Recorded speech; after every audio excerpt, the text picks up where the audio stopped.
ஒருபுறம் சாலையை கூட்டும் மோடி அரசு இன்னொரு புறம் நஞ்சை பரப்புவதாக ராகுல் கடுமையாக சாடியுள்ளார்.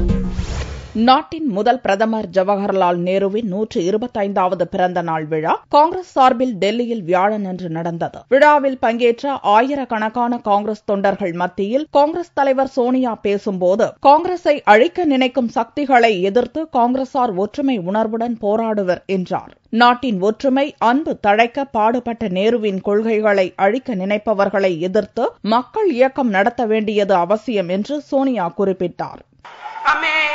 इस संकल्प के साथ यहाँ से जाना है कि हम उन विचारधाराओं, उन संस्थाओं और उन व्यक्तियों का मुकाबला करेंगे जो नेहरू जी के दिए उदार भारत की इमारत को तहस नहस करना चाहते हैं.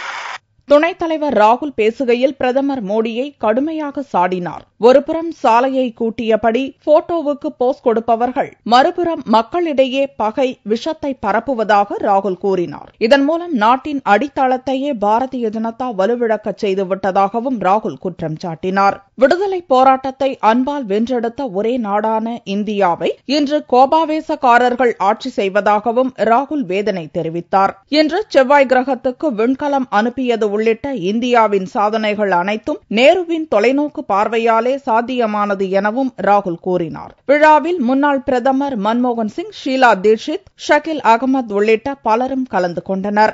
நாட்டின் முன்னேற்றத்துக்காக பாடுபடுவது என்று விழாவில் காங்கிரசார் உறுதிமொழி எடுத்தனர். வல்லபாய் பட்டேலின் பிறந்த நாளை தேசிய ஒற்றுமை தினமாக அரசு விழா எடுத்ததற்கு போட்டியாக நவம்பர் 14ஆம் தேதியன்று நேருவின் பிறந்த நாளை நடத்தவும் காங்கிரஸ் திட்டமிட்டுள்ளது.